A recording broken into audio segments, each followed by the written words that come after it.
يسر المكتب التعاوني للدعوة والإرشاد وتوعية الجاليات بأبها أن يقدم لكم هذه المادة. السلام عليكم ورحمة الله وبركاته. بسم الله الرحمن الرحيم. اللهم اجعلنا من المقدمين لديك، المقدمين كل ما يقربنا زلفى إليك. سبحانك نستغفرك ونستعينك ونتوكل عليك، ونصلي ونسلم على خير خلق الله سيدنا ونبينا محمد بن عبد الله صلى الله عليه وعلى آله وصحبه ومن والاه، في هذا المجلس المبارك إن شاء الله تعالى، وهو المجلس الثالث من المجالس المعقودة لشرح مهارات التحليل النحوي. في هذا اليوم إن شاء الله تعالى سننتهي من المهارة الأولى من المرحلة الأولى. المرحلة الأولى هي معرفة الكلمات، والمهارة الأولى هي تحديد نوع الكلمة. وأريد أن أشير إلى شيء. أنا بينت لكم هذه القسمة التي تحدثنا عنها والتي سأعيدها الآن. ليس المراد أن خلاص انتهينا، سيستمر معنا التفكيك. المهارة القادمة وهي الأسبوع القادم إن شاء الله تعالى سنبدأ نقف مع حروف المعاني لوحدها حتى تفهم إن شاء الله فهما دقيقا وعميقا.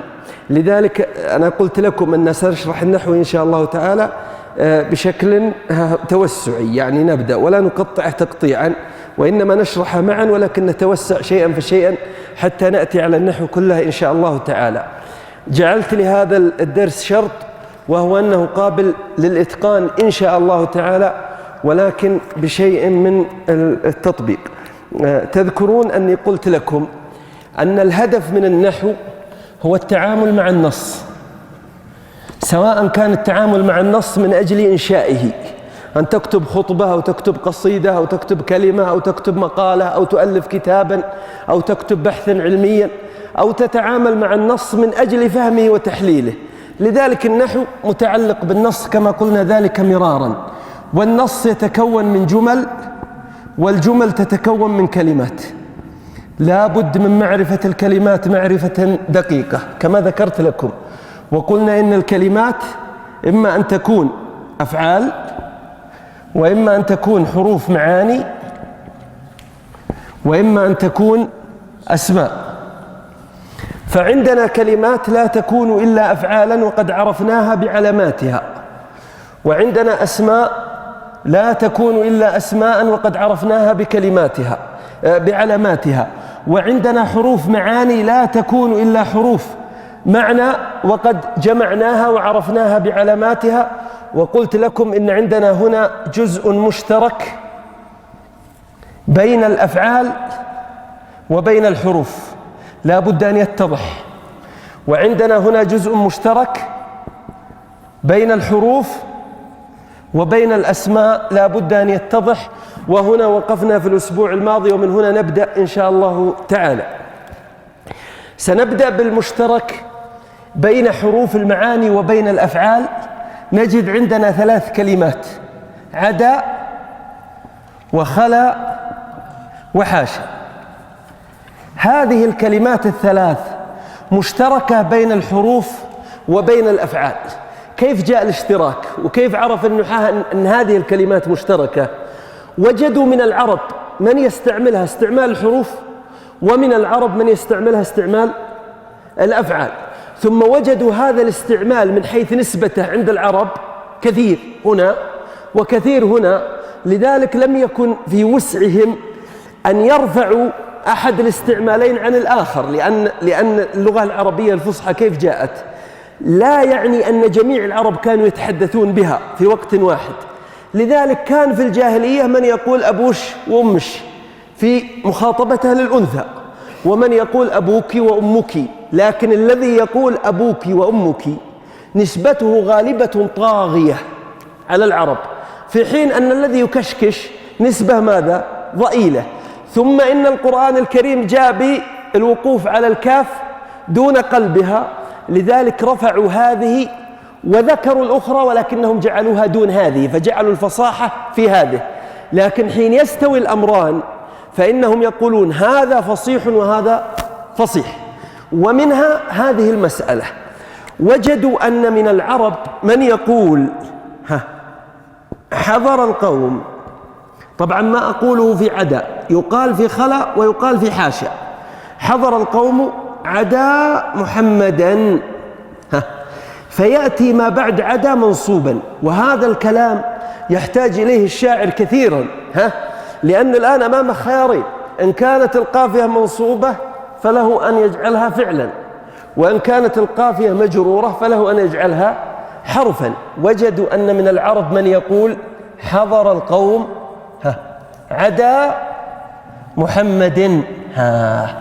إذن هذا استعمال عربي كثير، وهذا استعمال عربي كثير، فالنحاة ذكروا هذا وذكروا هذا، وقالوا لك أنت الآن، لأن معنى النحو هو انتحاء سمت كلام العرب، أن تقلد العرب الفصحاء في كلامهم، فلك فيما بعد عدا أن تجعل الاسم منصوبا، ولك أن تجعل الاسم مجرورا، فإن جعلته مجرورا فعدا حرف جر يفيد الاستثناء، وإن جعلته منصوبا، جعلت الاسم الذي بعدها منصوبا، فعدا حينئذ فعل ماض، وتصبح محمدا هذه مفعول به، وهذا نؤجله للحديث عن الجمل إن شاء الله تعالى.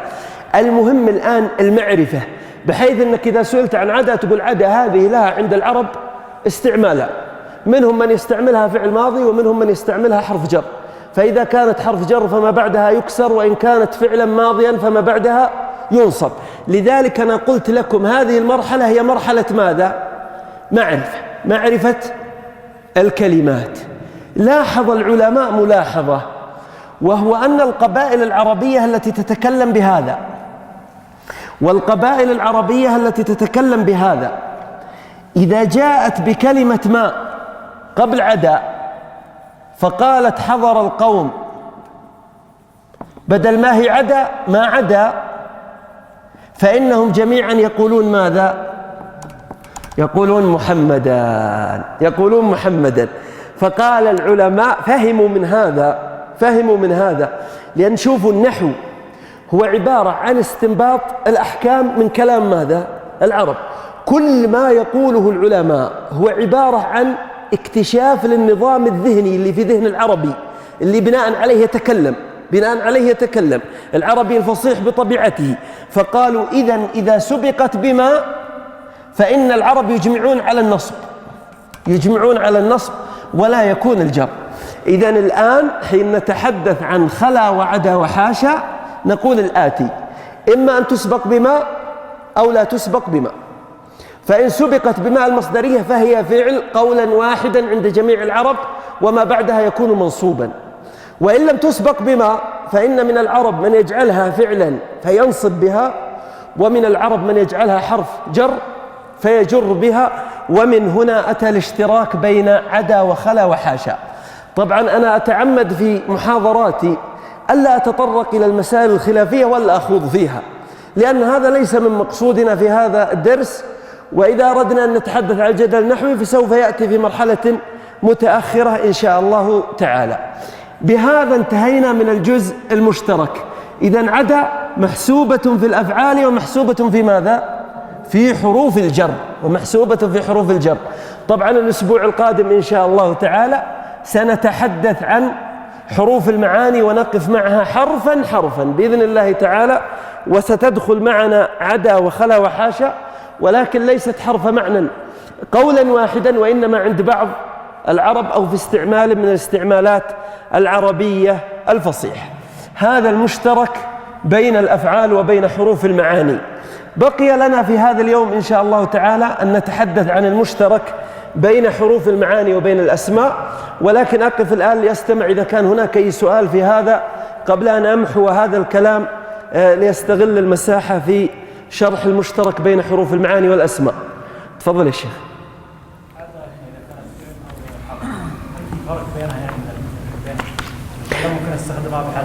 الفرق بينها كونك تفرق بينها باعتبار أنك معرب أو محلل. إذا كانت منصوب ما بعدها تجعله فعل، إذا كان مجرور تجعله حرف. لو استعملتها في خطبة واحدة، مرة نصبت بها ومرة جرت بها، فقد استعملت هنا فصيحا واستعملت هنا فصيحا ولا إشكال في ذلك، وهي تؤدي المعنى نفسه. ها تفضل. ايش عمل ما لا عمل لها، وسوف يأتي إن شاء الله تعالى بعد قليل سنتحدث عن ماء المصدرية، عن ماء المصدرية، ونربط بينها وبين هذا الكلام إن شاء الله. في أسئلة أخرى؟ تفضل يا شيخ. كلام العرب هو المستنبط الحقيقي. كلام العرب عندنا أنفسنا في مسألة يعني الإعراب قواعد مسلم بها ونذهب فيها. كلام العرب المستنبط يعني قد هو الخليل ماذا قال رحمه الله؟ الخليل لم يغلق الباب. هو قصة النحو، أنا والله كنت في المحاضرة الأولى أريد أن أجعل مقدمة نظرية عن النحو، ثم قلت تأتي أجزاء في الجواب عن مثل هذه الأسئلة. كيف جاء النحو؟ النحو جاء بالشكل الآتي: العلماء ندبوا من أنفسهم وبدعوة سياسية من الحاكم السياسي من علي بن أبي طالب، ثم من زياد بن أبيه، من الحجاج بن يوسف الثقفي، إلى ضبط هذه اللغة، لأنها بدأت الألسن يعني نعم بدأت الألسن يحصل فيها اللحن. ماذا حصل؟ أمامنا مشهد: العرب قبائل متعددة ومتنوعة ومعزولة عن بعضها، منهم من هو معزول داخل الصحراء، ومنهم من هو معزول في رؤوس الجبال مثل أجدادنا في هذه المنطقة رحمهم الله، ومنهم من هو معزول بين البحر وبين الجبال في تهامة، ومع ذلك يتكلمون بكلام متشابه. تأتي الكلمة مضمومة وتأتي مفتوحة وتأتي مكسورة بانتظام عجيب على تفاوتهم وتباعدهم. إذن هذا عقلا يقتضي ماذا؟ يقتضي أن هناك نظام واحد يسكن في دواخلهم ويتكلمون به بدون وعي، حركة لا إرادية، يرفعون وينصبون ويجرون. هذا واضح. كل ما فعله الخليل هو محاولة استنباط هذا النظام. كيف يستنبط هذا النظام؟ لا يستطيع أن يستنبطه بسؤالهم، لأنهم ما يعرفون إيش معنى جر ولا رفع. يقول أتجر فلسطين؟ قال إني إذا لقوي، يعني أحد بيسحب فلسطين وراه ويمشي بها. قال طيب تهمز إسرائيل؟ طبعا إسرائيل عندهم يعقوب عليه السلام. قال إني إذا لامرؤ سوء، يعني كيف أهمزه؟ يعني أهمزه بالكلام، أهمزه لذلك لم تكن الطريقة أمام النحاة طريق ممهود لأن يسأل النحوي لماذا رفعته العربي، لأنه لا يعرف هذا، لا يعرف هذا. لذلك كان المجال هو أن يلاحظ كلامهم ويحاول استنباط النظام الذي خلفه، النظام الذهني. طيب، حين وضع الخليل هذا النظام هل فرضه على الناس؟ أبدا وحاشاه رحمه الله. قال هذا تعليلي، ومن كان لديه علة فليأتي بها. إلى الآن 1500 سنة جميع المحاولات التي أتت بعده لم تستطع تفسير هذا الانتظام اللغوي. هو مثل بمثال الحقيقة عجيب الخليل رحمه الله. طبعا والخليل على فكرة كان من المحدثين، يحسب في كبار المحدثين ويحسب في كبار النحاة. يقول إنما مثلي ومثل كلام العرب كمثل رجل دخل قصر من أبدع القصور على الإطلاق، ومنشئ هذا القصر ومهندسه غائب ميت. قال فأخذ هذا اللي يتأمل يقول ترى المهندس ما جعل الباب في الجهة الشرقية إلا لغرض كذا وكذا، وما جعل لون هذا الجدار بهذا اللون إلا لكذا وكذا، وما رفع السقف هنا إلا لكذا وكذا، وما وضع القبة هنا إلا لكذا وكذا. فيقول هذا التعليل المتوقع قد يوافق ما أراده المهندس الأول وقد يخالفه. قال فأنا مثلهم أتيت بتعليلي وهو من أذكى خلق الله على الإطلاق، ويعلم قدر المشهود له من قدر الشاهد. فإذا كان الشافعي يعني روي عنه أنه شهد للخليل فقال أحتسب على الله أنه لا يجتاز على الصراط المستقيم حين يجمع الله الأولين والآخرين بعد الرسل، أحد ذهنا من الخليل، أحد ذهنا من الخليل، فقد شهد له بالذكاء والعبقرية العجيبة فأتى بهذا الكلام. واضح يا شيخ؟ في أسئلة أخرى؟ تفضل. هل يستثنى عدا كفعل من الأدوات الاستنباطية للأفعال؟ لا، عدا محسوب في الأفعال حين ينصب، ومحسوب في الحروف حين يجر، فهو مشترك هنا وهنا. يعني ما يبينه التركيب ما بعده، يبينه ما بعده.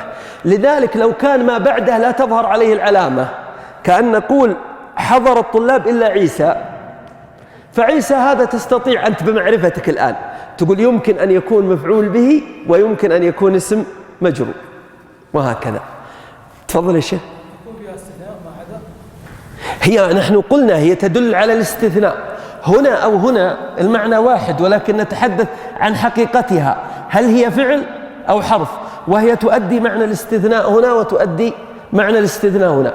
قد يأتي السؤال بطريقة أعمق فنقول كيف يشترك الفعل والحرف في أداء معنى واحد، فنقول كما أنك لو قلت حضر القوم أستثني زيدا فقد استثنيت بالفعل، فإذا قلت حضر القوم إلا زيدا فقد استثنيت بالحرف.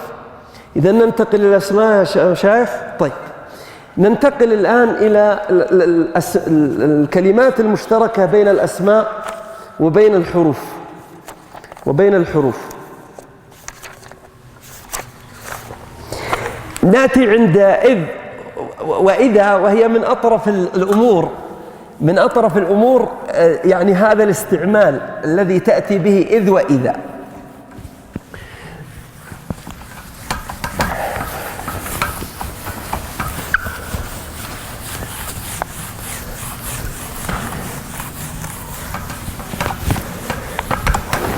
أنبه وأقول أن لازلنا في مرحلة معرفة ماذا؟ الكلمات، بحيث أنك إذا سئلت، وهذه المشكلة أن نتجاوز هذه المرحلة إلى النحو فلا نفلح في النحو ولا نفلح في مقدماته. إذ وإذا، إذ وإذا. الأصل في إذ وإذا أن هذه ظرف وهذه ظرف. هذه ظرف لما مضى من الزمان، تدل على الزمن الماضي، وهذه ظرف لما يستقبل من ماذا؟ لما يستقبل من الزمان. فأنت تقول هنا حضرت في الزمن الماضي، حضرت إذ شرح الدرس.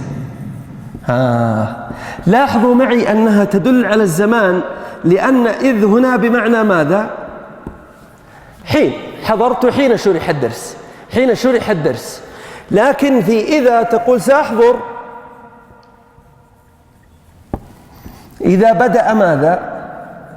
إذا بدأ الدرس أو بدأ الشرح، فتكون إذا للزمن المستقبل بالنسبة إلى كلامك، فهي هنا زمانية وهي هنا زمنية. إذا أتت إذ وإذا للدلالة على الزمن فإنها حينئذ ماذا؟ فإنها حينئذ اسم. إذن أي إذ أو إذا تمر بك ودلالتها زمانية فإنها اسم. لذلك إذا في قول الله تعالى إذا جاء نصر الله والفتح، هذه اسم أو حرف؟ اسم، لأن دلالتها ماذا؟ زمانية. لكن حين تكون إذ أو إذا يؤتى بها لإضافة عنصر ماذا؟ أو معنى ليش؟ المفاجأة لا غير. وهذه يعني لقطة من أعذب لقطات النحاة على الإطلاق. لذلك تجدون في كتب السنة بينما نحن جلوس عند رسول الله صلى الله عليه وسلم إذ دخل رجل. إذ دخل رجل. لو شلنا إذ هذه حذفناها، بينما نحن جلوس عند رسول الله صلى الله عليه وسلم دخل علينا رجل كذا، المعنى كامل. طيب ماذا أفادت إذ؟ أفادت عنصر المفاجأة، أن دخوله كان غير متوقع. لذلك العلماء إذا أتت إذ هذه يقولون إذ حرف يدل على المفاجأة، حرف يدل على المفاجأة. إذا نقول الآن إن إذ وإذا إذا دلت على المفاجأة فهي حرف، وإذا لم تدل على المفاجأة كانت دلالتها زمنية فهي اسم. هذا من معرفة الكلمات. حين تسأل عن إذا وحدها هكذا دون أن تدخل في تركيب، تقول إذا دلت على المفاجأة حرف، وإذا دلت على الزمن فهي اسم. طبعا للأسف أن هذا العنصر يعني هذا الاستخدام استخدام إذ وتوظيفها للدلالة على المفاجأة يعني من الأساليب والسنن العربية في كلامها التي اختفت من ماذا؟ التي اختفت من كتاباتنا ومن أبحاثنا ومن خطبنا، لذلك لم نعد نحاكي مثل هذا الأسلوب. لاحظوا المفاجأة هنا: ألقى عصاه فهي حية تسعى. الهدف من إذا هو الدلالة على عنصر أيضا المفاجأة. أخرج يده فإذا هي بيضاء، إذا هذه تدل على المفاجأة. لذلك قال العلماء: إذا دلت إذا على المفاجأة فهي حرف، وإذا دلت على الظرفية فهي ماذا؟ فهي اسم. أريد أن أذكر لكم طريفة من طرائف العلم في قضية ظرف، بعيدا عن النحو. إيش معنى ظرف؟ إيش هو الظرف؟ إيش هو الظرف؟ الظرف عندنا في هذا الزمن نقول الظرف اللي نضع داخله الورقة، ظرف الرسائل، ظرف الرسائل. وشيباننا تأثروا بالإخوة المصريين لأنه يقول ظرف، صاروا يقولون زرف، وسمعناهم يقولون الزروف هو ظرف الذي يوضع داخله الرسالة. الظرف عند شيباننا هو العكة، صح؟ عكة السمن والعسل يسمونها ظرف. لماذا سمي الظرف؟ لأنها تحيط بمظروفها. والظرف اللي هو الزرف عند الشيبان يحيط بالورقة التي داخله. وجدت نص للأصمعي عجيب جدا. طبعا الأصمعي تعرفون رحمه الله أبو سعيد النعاش هو والخليل في عصر واحد، فيفتخر يقولها الأصمعي، يقول: أنا نبهت الخليل إنه يسمي هذه اللي تدل على الزمان والمكان ظروف. قال: فكنت أتناقش أنا وياه، لاحظوا كيف وضعت المصطلحات. قال: ماذا نسمي الشيء المحيط بالشيء؟ لأن الآن كل حدث له زمان وله مكان. فحدث الشرح الآن، حدث الشرح محاط بأمرين: محاط بالمكان مسجد بن باز، ومحاط بالزمان بين المغرب والعشاء. قال: فقلت له سماه ظرف. قال: فسماه ظرفا. لذلك الأصمعي كان يفتخر بأنه هو الذي اقترح هذه التسمية على من؟ على الخليل بن أحمد رحمه الله وغفر له. هذا حديث إذ وإذا. هل فيها أي إشكال؟ إذا دلت على الزمن اسم، وإذا دلت على المفاجأة حرف مفاجأة. إذا نفسها ما في فرق. طيب، ننتقل الآن إلى حرف مهم جدا ويحصل الخلط كثيرا فيه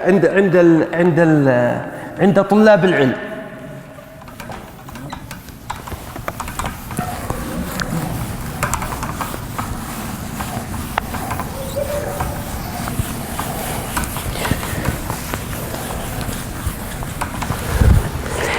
عندنا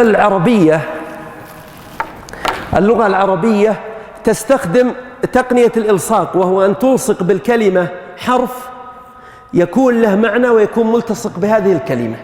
الحرف الجديد من هذه الحروف أو الكلمة الجديدة هو التاء. عندنا هذه التاء قد تأتي في بداية الكلمة وقد تأتي في نهاية الكلمة. هذه التاء نجد أنها تأتي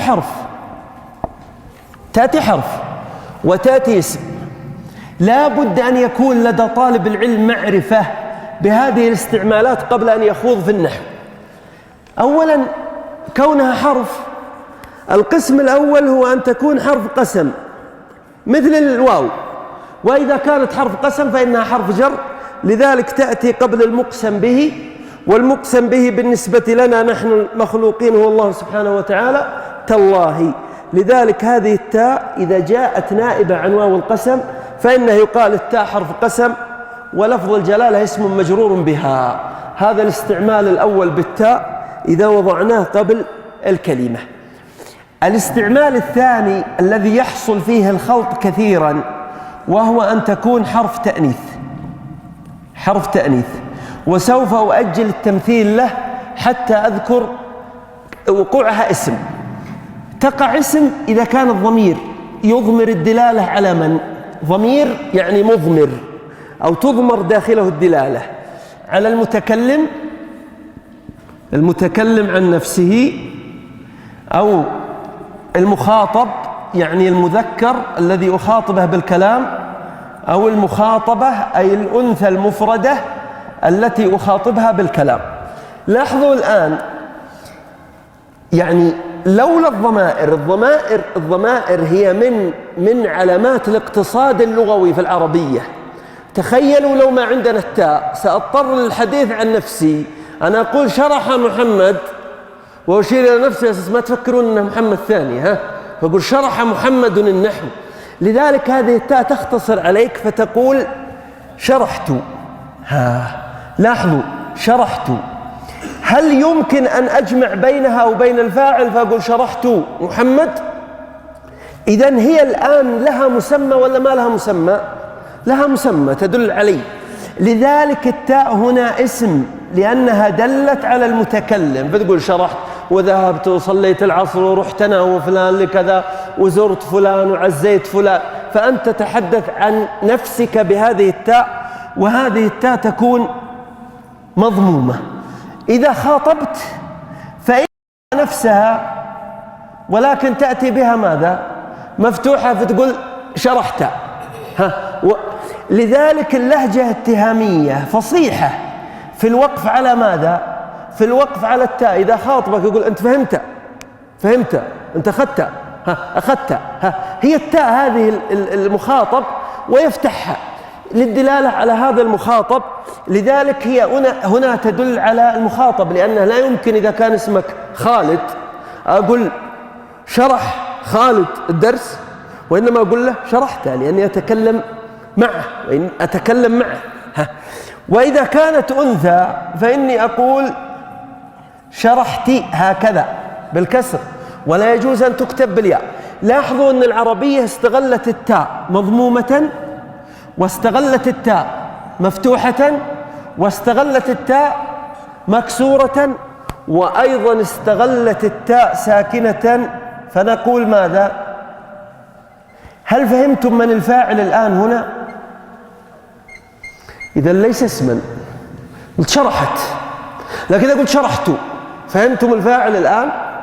طيب إذا قلت للشيخ شرحت عرف الفاعل الآن؟ طيب إذا قلت لابنتي شرحتي عرف الفاعل الآن؟ إذن في هذه الحالات الثلاث اسم، لأن لها مسمى معلوم لدى السامع، لأن في الأخير اللغة هي رسالة لفظية بين متكلم وسامع. لكن لو جيت قلت لواحد منكم الآن شرحت، إذن الآن ليس لها مسمى. لكن حين أقول شرحت هند الدرس فإن الفاعل هو هند، إذن التاء لا تدل على هند فليست اسم، لأنه ليس لها مسمى. وإنما كل الذي أضافته التاء هو أنها دلت على معنى ليش؟ على معنى التأنيث. لذلك جعلناها من حروف المعاني. لذلك في القرآن الكريم أأنت قلت، هذه التاء في قلت أيوة اسم عندنا حرف اسم فعل. إذن قلت، أأنت قلت للناس، التاء هنا اسم. قالت حرف ممتاز. ما قلت لهم إلا ما أمرتني به اسم. إذن لا بد أن نفرق وأن نعرف التاء على هذا التفصيل الذي ترونه، ولا يجوز الخلط بين التاء التي للتأنيث وهي ساكنة والتاء المضمومة والمفتوحة والمكسورة التي هي اسم. إذن التاء أتت بهذا الشكل الذي ترونه، قد تكون حرف قسم حين تأتي قبل المقسم به، قد تكون حرف تأنيث حين تدل على التأنيث ويجمع بينها، تعرف بأنه يجمع بينها وبين الفاعل المؤنث. وعندنا التاء الاسمية التي تدل على المتكلم أو المخاطب أو المخاطبة. إذن التاء قد ترد حرفا وقد ترد ماذا؟ وقد ترد اسما، ولا بد التفريق بينهما بهذا الشكل الواضح البين. إذا كانت ساكنة فإنها تدل على التأنيث. ولكن أنا دائما في دراسة النحو ما ودي نعول على جانب الحركات إن نراها مضمومة أو مفتوحة أو مكسورة بمقدار ما نعول على الدلالة، نعول على الدلالة. قالت امرأة، إذن التاء هنا لماذا؟ للتأنيث وهكذا. قتلت نفسا بالأمس، قتلت اسم تدل على المخاطب. فيها صلة في هذا. لا ننتقل للحرف الآخر لأن ودنا ننتهي من هذه المذكرة اليوم، أساس الأسبوع القادم نبدأ إن شاء الله تعالى في الحديث مع حروف المعاني. طبعا ميزة هذه الطريقة في الشرح أن المهارات معنا ماذا؟ مستمرة، يعني مهارة التفكيك، الحديث عن حروف المعاني، الحديث عن الأسماء، هي مستمرة معنا إن شاء الله تعالى لا تنقطع. عندنا الحرف الثالث هو حرف الكلمة الثالثة، تستخدم حرفا وتستخدم اسما، وهي طريفة جدا ولا زالت حية على الألسن، لا سيما كبار السن ومن تربى معهم يستعمل هذا الاستعمال، وهو استعمال على.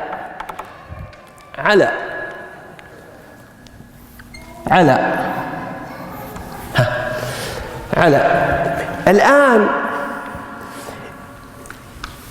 إذا قلت توكلت على الله فإن على هذه حرف جر، لذلك الاستخدام الأول أن تكون ماذا؟ أن تكون حرف جر.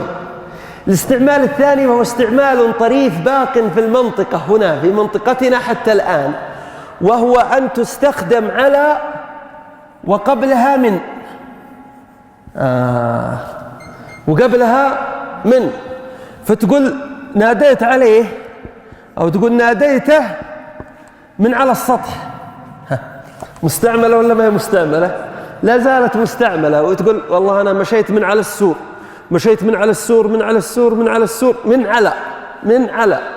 لذلك على هنا ليست حرف جر، ولا يمكن أن تكون حرف جر، وإنما هي ظرف بمعنى ماذا؟ ظرف بمعنى فوق. لذلك إذا دخل على حرف الجر فإنها تصبح ماذا؟ تصبح اسم، وهو ظرف بمعنى فوق، بمعنى فوق. لذلك عندنا يسمون الغرفة اللي فوق، وعندكم يسمونها العلو، يسمونها العلو، من العلو لأنها على ما تحتها، اللي يسمونه السفل أكرمكم الله على. لذلك إذا أتت على مسبوقة بمن فإنها اسم، وإن لم ترد مسبوقة بمن فإنها ماذا؟ فإنها حرف جر. إذن على من الكلمات المشتركة بين الحروف وبين الأسماء، فنقول إن سبقت بحرف جر ودلت على معنى فوق فإنها ماذا؟ اسم، وإن أتت مباشرة دون أن تسبق بحرف جر فإنها حرف. وأكرر أيضا أني لا أخوض في هذا الدرس في المسائل الخلافية. ما في إلا معنى واحد هو فوق، نعم، دل على العلو فقط. طيب في قبل مثلا على، نعم، في قبلها في مثلا أي حرف آخر، يعني هو المناسب لها للفوقية هو أن تقول من فوقهم، خر عليهم السقف من فوقهم. يعني قد يرد في بعض السياقات إذا سبقت بأي حرف من حروف الجر فهي اسم. طيب عندنا فيها أسئلة يا شباب؟ طيب عندنا الكاف، يكون ظرف، نعم، يكون ظرف، نعم.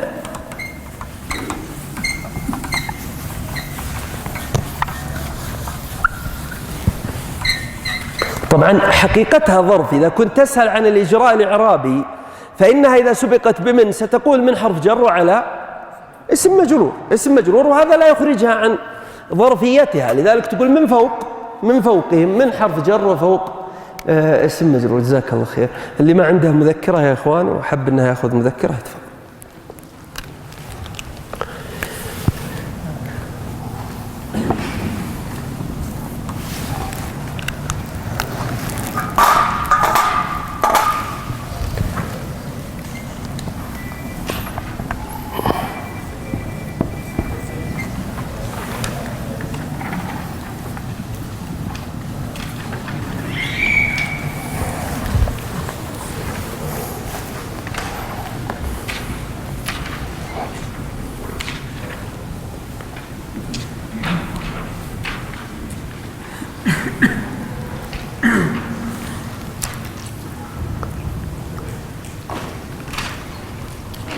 طيب، عندنا الكاف أيضا وردت باستعمالات في القرآن الكريم، وردت حرف ووردت اسم.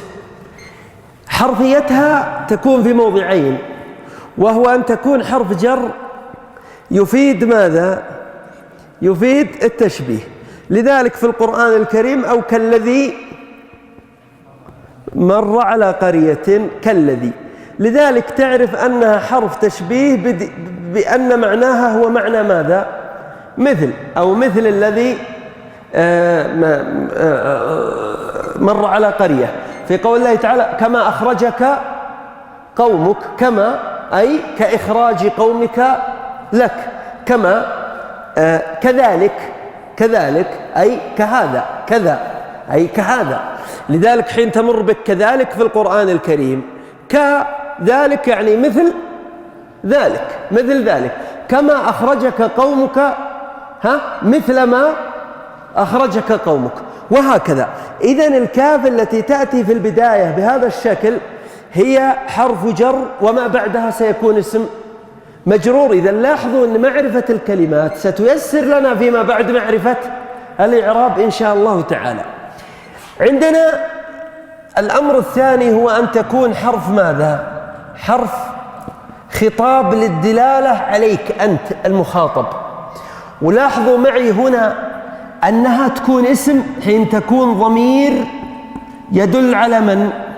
يدل على المخاطب.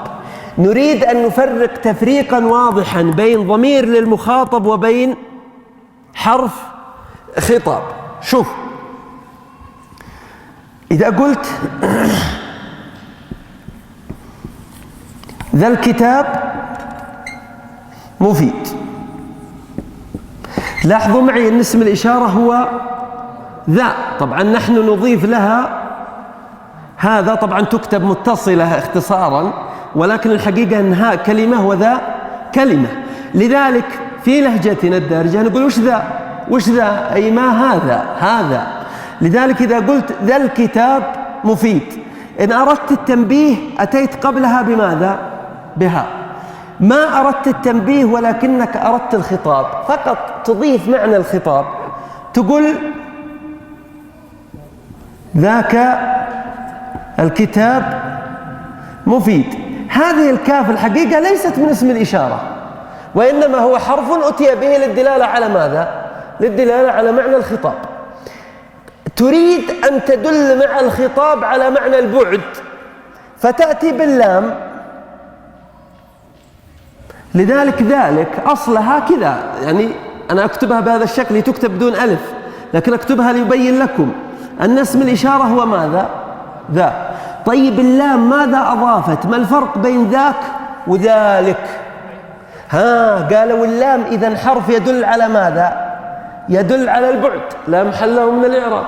والكاف إذن حرف يدل على ماذا؟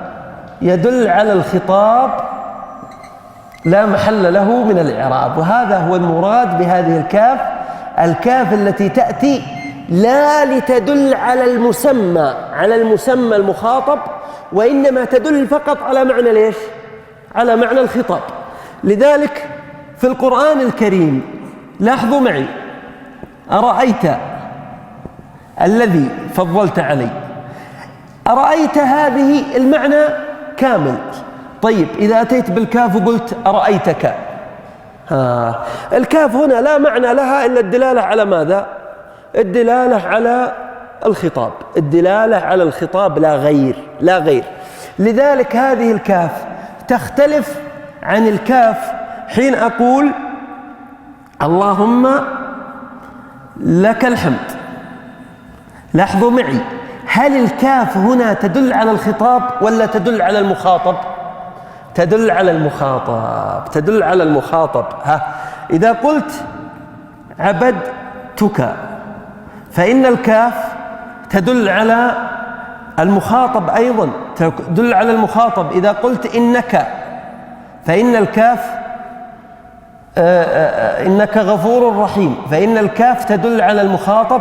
لذلك لاحظوا معي أن الكاف هنا لها مسمى تدل على المخاطب، أما الكاف هنا فإنها لا تدل على المخاطب وإنما تدل على الخطاب ويمكن الاستغناء عنها، فتقول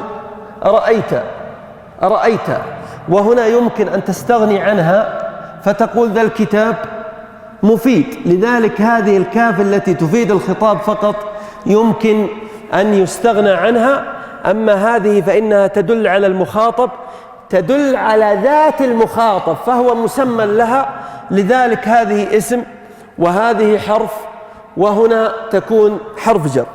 من الكلمات الحقيقة اللي أشكلت على العلماء كثيرا هو الضمير إيا. الضمير إيا قد يكون للنفس فتقول إياي وإيانا، وقد يكون للمخاطب فتقول إياك، وقد يكون للغائب فتقول إياه. العلماء يعني وقفوا أمام هذه الكلمة كثيرا، فمنهم من قال وأنا مع هذا الرأي نجعلها كلمة واحدة ولا داعي لفصل إيا عن الكاف. ففي قول الله تعالى إياك نعبد كم كلمة؟ كلمتان، إياك كلها كلمة ونعبد كلمة. فريق من العلماء قالوا لا، إيا كلمة والكاف كلمة ونعبد كلمة. وهذا الفريق ماذا يقول عن الكاف؟ لا، ما تجي ضمير، حرف إيش؟ حرف خطاب، لأن الضمير هو ماذا؟ إيا، بدليل أنه ثابت. تقول إيا ثم تغير للدلالة على النفس تقول إياي، إياك، إياه، إياها، إياكم، إيانا. فهذه الأحرف التي تأتي بعدها هي بالنسبة لهم أحرف خطاب، أحرف غيبة، أحرف كذا. الأفضل للبعد عن الخلاف والتشتيت هو أن إياك تعد كلها ماذا؟ هو تعد كلها كلمة، والكاف هنا تعد حرف خطاب، والكاف هنا تعد ضمير مخاطب، فهي اسم. لذلك الآن إذا استثنينا إياك سنقول إن حرف الخطاب يأتي في ذلك، يأتي في تلك، يأتي في أرأيتك، أرأيتكم، لو أن كذا، إلى آخره. فهذا الحديث أيضا عن حرف الكاف. ولعلكم لاحظتم أن الجانب الذي يحتاج إلى إتقان وحفظ هو جانب قليل، لأن الأفعال ما ذكرنا أفراد الأفعال وإنما قلنا تعرف بعلاماتها، والأسماء ما ذكرنا أفراد الأسماء وقلنا تعرف بعلاماتها، وحروف المعاني تعرف بعلاماتها وقد جمعناها كلها في 3 صفحات. لكن اللي يحتاج معرفة دقيقة هو هذا الجزء ليش؟ المشترك، وهو قليل، 3 كلمات مشتركة بين الأفعال والحروف وحكمها واحد، والكلمات المشتركة بين الأسماء والحروف على هذا النحو الذي ترونه، هذه لابد من معرفتها معرفة تامة قبل الخوض في غيرها. طبعا عندنا 13 كلمة مشتركة بين الأسماء وبين الحروف، وبقي لنا منها 4 نشرحها الآن إن شاء الله تعالى. أقف وقفة قصيرة للأسئلة والاستفسارات. تفضل الشيخ. يعني المخاطب إذا كان المخاطب لا يمكن الاستغناء عنه. لا يمكن الاستغناء عنه. المخاطب قد يستغنى عنه. نعم، قد يستغنى عنه. نعم.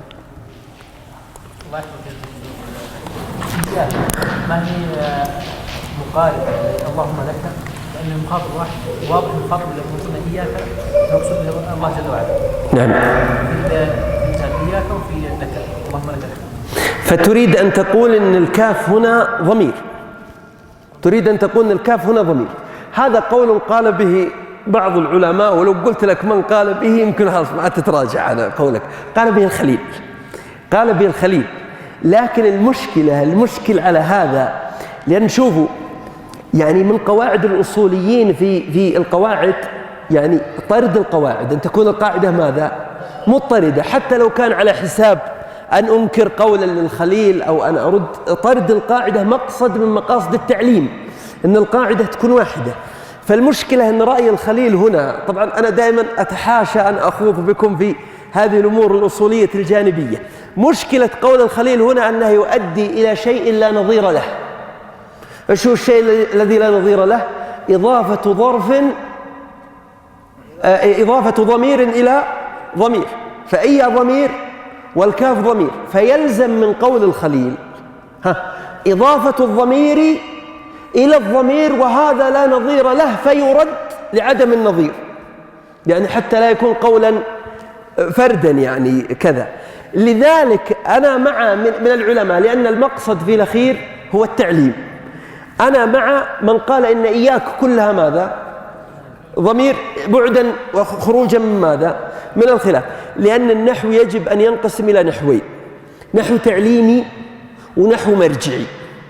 بالنسبة للنحو التعليمي نحاول أن نيسر فيه قدر الإمكان، لذلك أنا أقول هذا الآن عندكم هنا لأني في سياق تعليم، لكن لو كنت في سياق جدل لا، نجيب الآراء كلها ونخوض فيها ونبين ضعف كل رأي إلى آخره. في قوله تعالى فهي كالحجارة أو أشد قسوة، كيف يعطيك مرفوع عن فهي كالحجارة أو أشد قسوة؟ فهي كالحجارة أو أشد. نعم. أو أعطت أشد. إيه. ما جرى. طيب، فهي كالحجارة أو أشد قسوة، يعني أنت لا تعطف أشد على الحجارة، لأنه لا يمكن أن تقول فهي كالحجارة أو كأشد قسوة. هل هذا هو المراد؟ هل هذا هو المراد؟ ليس المراد. لذلك العطف على نية تكرار العامل. لذلك إذا قلت فلان كالأسد أو النمر، فإن المراد فلان كالأسد أو كالنمر. لذلك أشد ليست معطوفة على الحجارة، وإنما المراد هي كالحجارة أو هي أشد قسوة. لذلك هذا من باب عطف الجملة على الجملة، وسوف يأتي إن شاء الله تعالى. نحن الخطوة الأولى ماذا سميناها؟ معرفة الكلمات. ستأتي المرحلة الثانية معرفة الجمل. معرفة الجمل لذلك ما بندرس، يعني إذا انتهيت من الكلمات لن أبدأ في شرح المبتدأ والخبر، سأبدأ في نص كامل نفككه إلى ماذا؟ إلى جمل. وأعلمكم أن الجمل تنقسم إلى جمل كبرى وجمل صغرى. قضية الحديث عن مبتدأ وخبر وفعل وفاعل هذه مرحلة في الأخير سهلة جدا، بس المهم هو فهم هذا الكلام الآن. في أسئلة أخرى؟ بقي عندنا 4 كلمات نبغى نشرحها، تفضل. إيش؟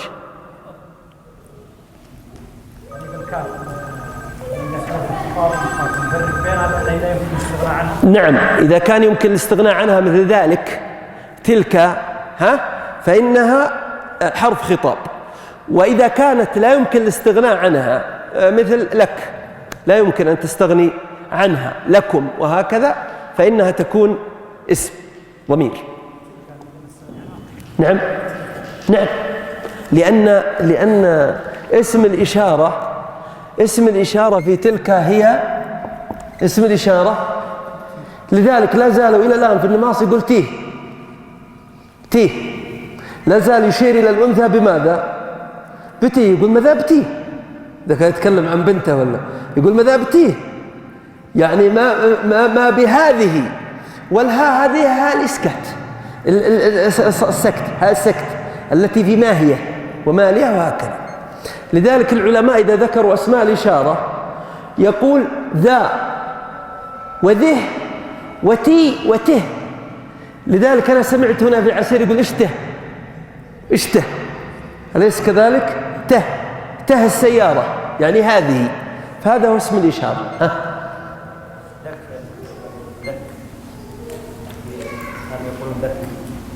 لك اللام حرف جر والكاف اسم مجرور، يعني صحيحة لك. اي لك. نعم. هذه تنقسم إلى ضمير متصل ومنصب. الضمير متصل وبارز ومستتر. في هذه لا، الكاف ما تكون مستترة أبدا، وهذه قضية الاستتار تأتي في مرحلة الجمل إن شاء الله بإذن الله.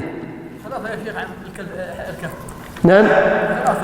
إذن خلاصة الكاف نقول الكاف ترد اسما حين تدل على المخاطب، ولاحظوا معي أنها تقبل علامات الأسماء، فيدخل عليها حرف الجر لك، فيك، معك، إليك، منك، وهكذا. تدخل عليها نواسخ إنك، لعلك، كأنك.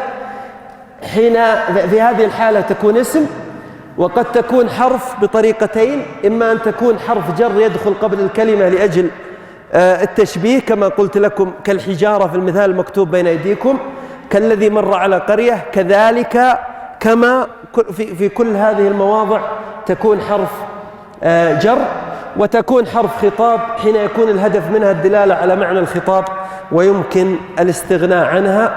ننتقل إلى كلمة طريفة من أطرف الكلمات وهي لما.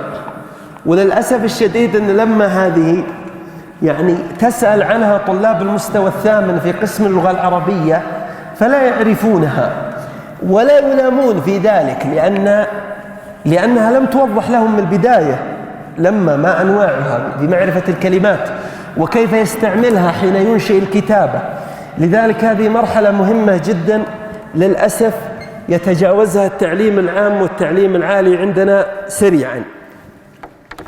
لاحظوا معي لما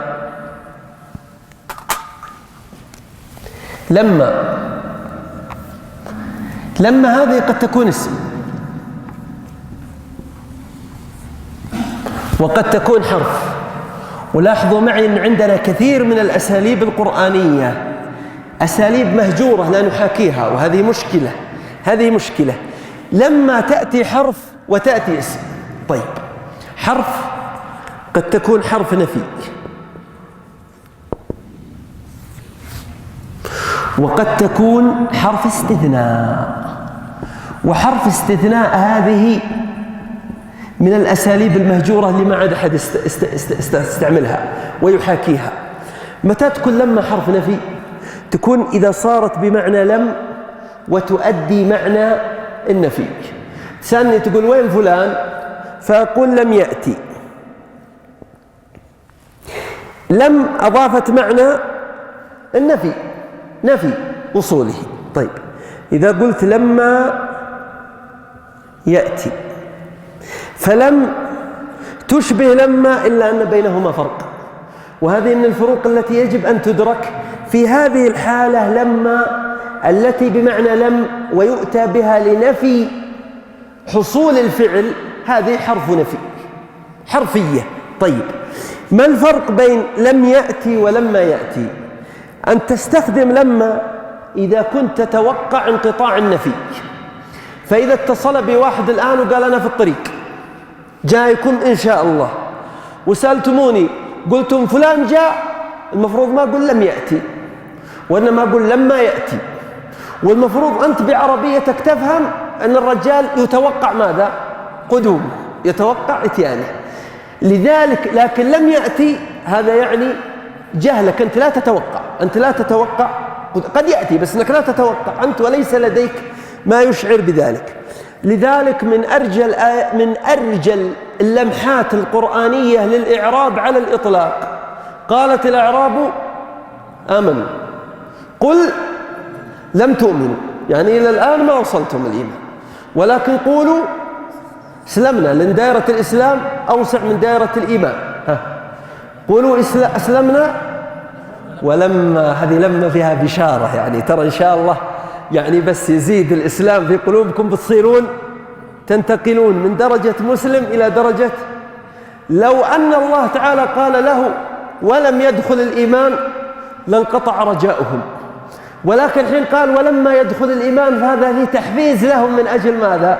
من أجل العمل. ومن أشد اللمحات عذابا لأعداء الله سبحانه وتعالى بل لما باقي ترى ما شفتوا شيء، إلى الآن ما جاءكم شيء. هذه معناها يعني لما يذوقوا عذاب يعني ترى إلى الآن ما ذقتم العذاب الذي تستحقونه، بل لما يذوقوا عذاب يعني العذاب باقي في الطريق. لذلك هذه من أكثر الآيات إشقاء وتهديدا ووعيدا لأعداء الله. هذه لما التي تدل على النفي المتوقع انقطاعه، على النفي المتوقع انقطاعه. حرف استثناء طبعا من المواطن التي المفترض بالفصيح أن يستخدم فيها هذه. لو عندك مريض مغمى عليه ويجيك واحد يقول باقي، المفروض ما تقول لم يفق، تقول لما، لأن هذا يشعر يعني يشعر بالرجاء، رجاء إن شاء الله تعالى انقطاع هذا النفي. حرف استثناء، شوفوا إن كل نفس لما عليها حافظ. العرب تستخدم لما بمعنى ماذا؟ بمعنى إلا، وتستخدم إن بمعنى ما. لذلك مراد الله سبحانه وتعالى إن كل نفس لما عليها حافظ، أي ما كل نفس إلا عليها حافظ، إلا عليها حافظ. لذلك كل نفس عليها حافظ من الله سبحانه وتعالى، عليها حافظ من الله سبحانه وتعالى. لذلك لما التي تأتي بعد النفي وهي مرادفة لإلا تعرب حرف ماذا؟ حرف استثناء، وهذا موطن استعمالها، تحاكي الاستعمال القرآني في إنشائك الشعري أو إبداعك النثري إلى آخره. طيب، لما الاسمية هي لما التي تأتي ظرف ماذا؟ التي تأتي ظرف زمن. فتقول لما يبدأ الدرس أغلق جوالي، لما يبدأ الدرس أغلق جوالي، يعني لما بمعنى ماذا؟ بمعنى حين، حين يبدأ الدرس. ومثلها في القرآن الكريم فلما نجاهم إلى البر، فلما نجاهم إلى البر أي حين نجاهم إلى البر، وهذه واضحة. طبعا لما الظرفية مستخدمة عندنا كثيرا، لكن لما التي اختفت من كثير من كتاباتنا هي لما المدلول بها على النفي المتوقع انقطاعه، ولما الاستثنائية التي وردت في هذا الموضع من كتاب الله سبحانه وتعالى. هذا حديث لما.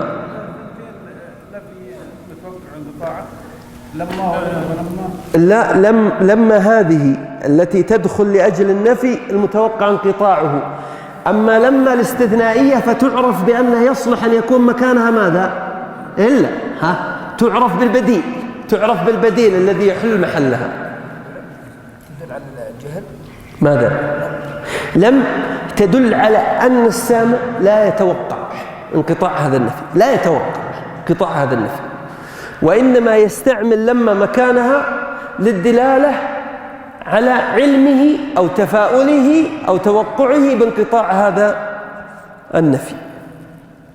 ولما يأتي الدمج. نعم. لما يأتي الدمج. لما يأتي الدمج ضعها في سياق حتى نعرف هل تريد لما يأتي الدمج حين يأتي الدمج، ولا تريد نفي حصوله حتى الآن؟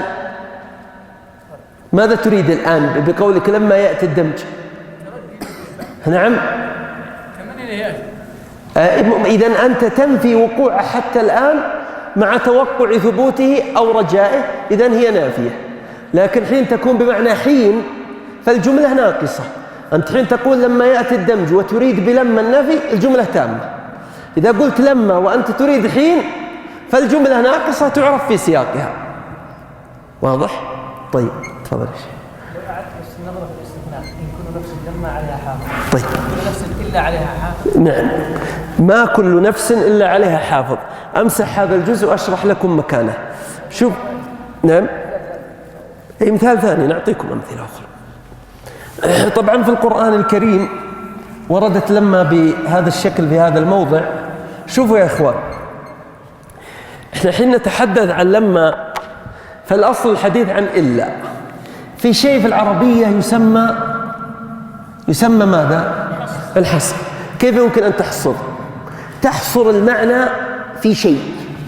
الحصر يكون بطريقتين، إما أن يكون بإنما، ويكون بالنفي، وماذا؟ والاستثناء اللي هو ما إلا.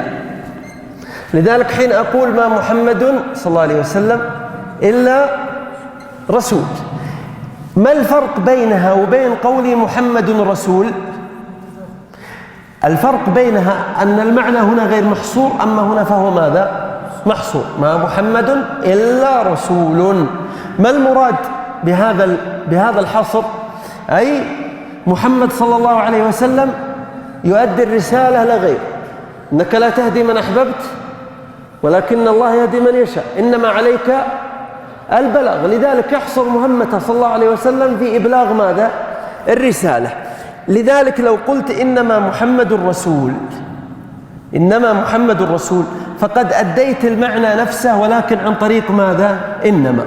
ندع الحصر بإنما ونتحدث عن الحصر بإلا، لأنه هو موطن الشبه بينها وبين ماذا؟ وبين لما. في هذا السياق اللي هو سياق الحصر الذي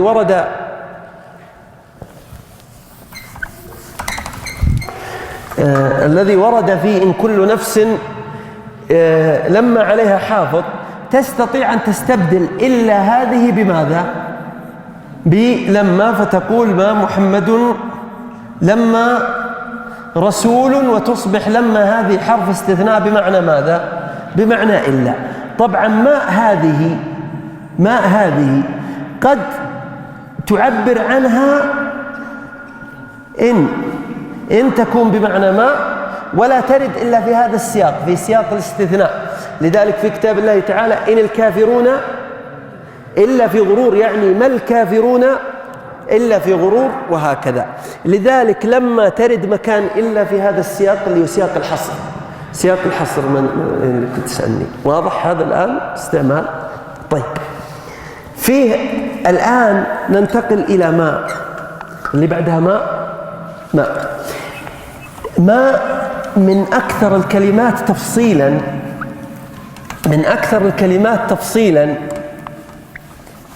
ومن كثرة أنواعها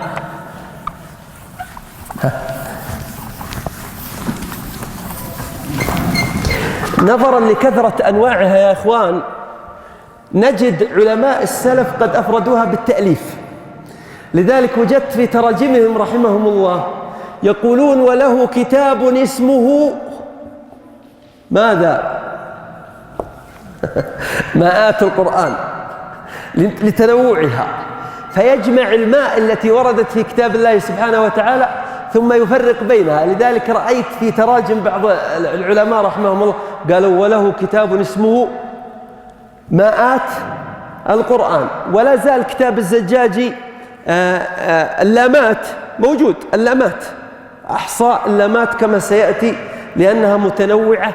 لذلك ماء هذه من أخطر الكلمات على الإطلاق التي يجب أن تعرف معرفة واعية ويفرق بينها قبل أن نخوض في النحو. تعرف أنواعها وتعرف كيف تفرق بينها. لاحظوا معي، نقف لرفع الأذان. بيرفع الأذان الآن يا شيخ؟ نعم، كثيرة مفصلة، لأنك إذا علمت خطورة الشيء تعد له عدته إن شاء الله. نعم. لا تنوعها وهي واضحة إن شاء الله. توجل إن شاء الله الحديث عن ما، لأني أريد أن نستغل الوقت بين الصلاة والإقامة في مهارة التفكيك، لأنها مهارة أصلية. ويبقى عندنا ماء ولما الأسبوع القادم إن شاء الله تعالى. نريد أن نعرض عليكم نموذج للتفكيك حتى يعني يستمر التطبيق إن شاء الله تعالى. نكتب سورة الفاتحة.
طيب، من أهم الأشياء أمام طالب العلم وفي هذا الدرس بالذات، في هذا الدرس يعني المسلسل، أن لنا هدف نريد أن نصل إليه ونريد تحقيقه.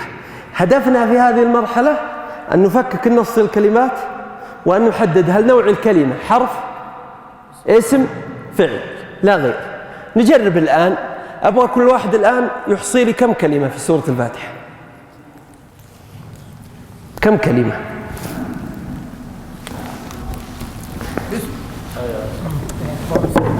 كم كلمة في سورة الفاتحة كلها؟